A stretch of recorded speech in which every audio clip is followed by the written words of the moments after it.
AI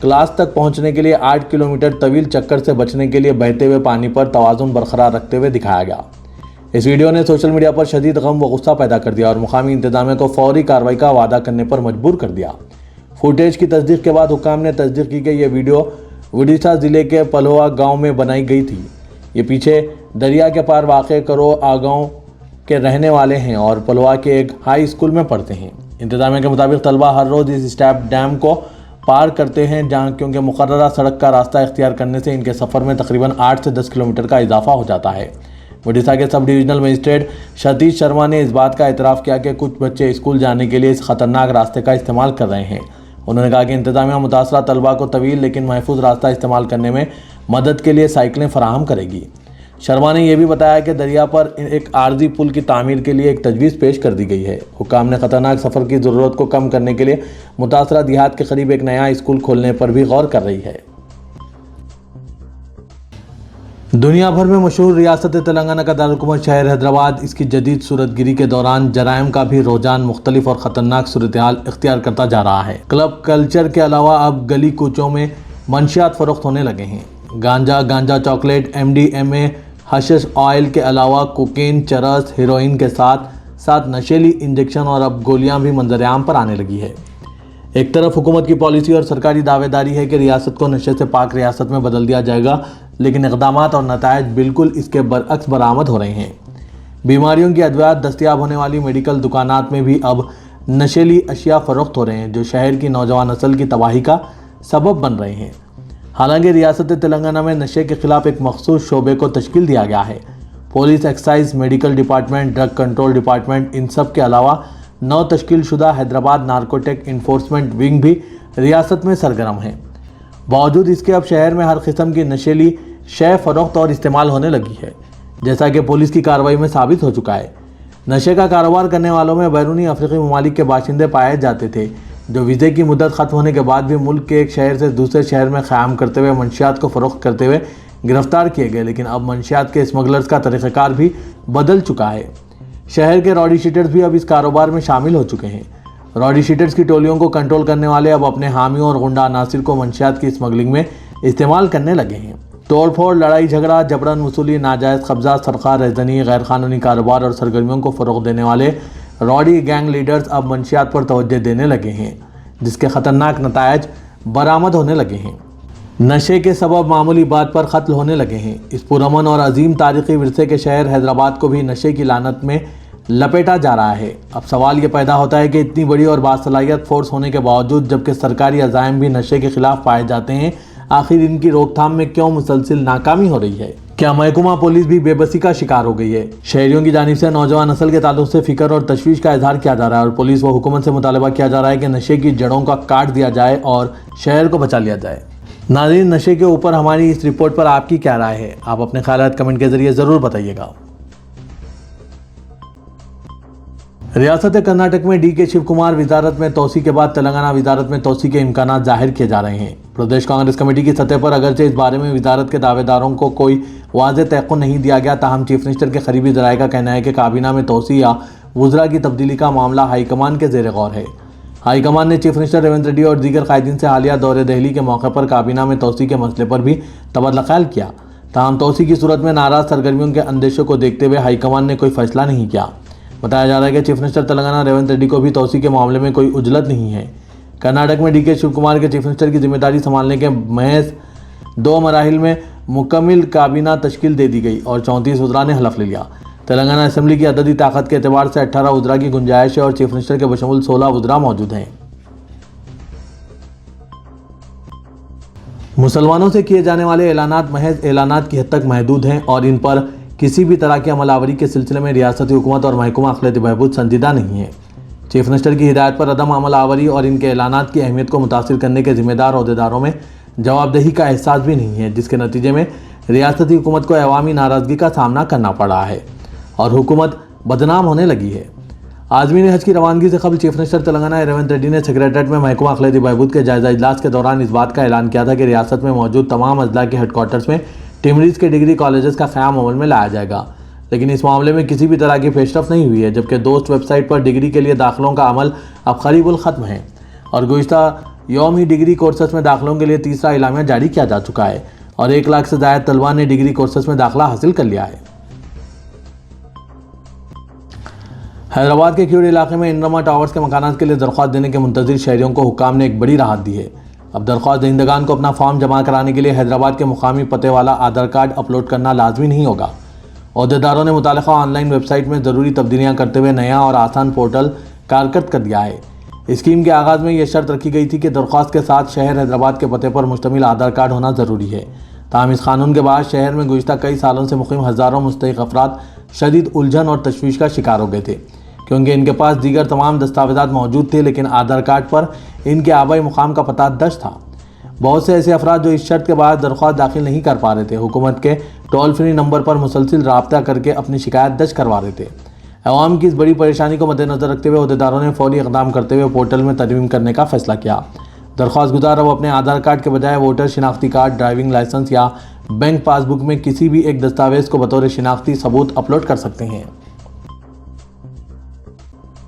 نوجوانوں، طلباء اور ملازمت کے خواہش مند افراد کو جدید دور کی پیشہ ورانہ مہارتوں سے آراستہ کرنے کے مقصد سے سیاست نے ایک جامع ڈیجیٹل مارکیٹنگ کورسز شروع کرنے کا اعلان کیا ہے۔ اس کورس کا مقصد شرکاء کو جدید ڈیجیٹل مارکیٹنگ کے عملی علوم اور تکنیکیوں سے روشناس کرانا ہے تاکہ وہ بہتر روزگار حاصل کر سکیں یا اپنے کاروبار کو آن لائن کامیابی کے ساتھ فروغ دے سکیں۔ وزارت سیاست کے محبوب حسین جگر کیریئر گائیڈنس سینٹر واقع دفتر سیاست ہیبٹس میں digital marketing with a I tools کا ڈیمو 6 اگست بروز جمعرات شام 7 بجے سے عمل میں لایا جا رہا ہے۔ خواہش مند امیدوار اس سنہرے موقع سے استفادہ حاصل کریں۔ کورسز میں search engine optimization, social media marketing, search engine marketing, Google ads, Meta ads, content marketing, email marketing, website management, مصنوعی ذہانت پر مبنی یعنی اے آئی پر مبنی مارکیٹنگ ٹولز، ویب انالیٹکس اور آن لائن برانڈنگ جیسے اہم موضوعات شامل ہیں۔ شرکاء کو عملی پروجیکٹس پر کام کرنے اور ماہرین سے رہنمائی حاصل کرنے کا بھی موقع فراہم کیا جائے گا۔ آج کے اس ڈیجیٹل دور میں تقریباً ہر کاروبار اپنی خدمات اور مصنوعات کو آن لائن فروغ دے رہا ہے، جس کے بعد ڈیجیٹل مارکیٹنگ ماہرین کی مانگ میں مسلسل اضافہ ہو رہا ہے۔ یہ کورس طلباء، گریجویٹس، کاروباری افراد، ملازمت پیشہ افراد اور فری لانسنگ میں دلچسپی رکھنے والوں کے لیے یکساں طور پر مفید ہے۔ عمر کی کوئی قید نہیں ہے، کوئی بھی افراد ان کورسز سے استفادہ حاصل کر سکتے ہیں۔ مزید تفصیلات کے لیے ان فون نمبرات پر رابطہ پیدا کیجیے۔ فون نمبر ہے 9393876978 9652813994۔ تلنگانہ کے وزیر اعلیٰ ریونت ریڈی نے اعلیٰ عہدیداروں کو ہدایت دی ہے کہ پولیس ملازمتوں میں تقررات کا عمل انتہائی سخت اور منظم طریقے سے انجام دیا جائے۔ حکومت کی جانب سے حال ہی میں جاری کردہ اعلامیہ کے مطابق 7437 جائیدادوں پر تقررات کے عمل کے بارے میں انٹیلیجنس اداروں نے وزیر اعلیٰ کو اہم معلومات فراہم کی۔ انٹیلیجنس نے چیف منسٹر کو بتایا کہ چند سیاسی جماعتوں کے ساتھ بعض مفاد پرست طاقتیں بھی تقررات کے عمل میں کسی بھی طرح خلل ڈالنے کی کوشش کر رہی ہے۔ اس پس منظر میں ڈائریکٹر جنرل پولیس سی وی آنند کے ہمراہ پولیس کے اعلیٰ عہدیداروں اور دیگر اعلیٰ حکام کے ساتھ وزیر اعلیٰ ریونت ریڈی نے ایک ہنگامی اجلاس منعقد کیا۔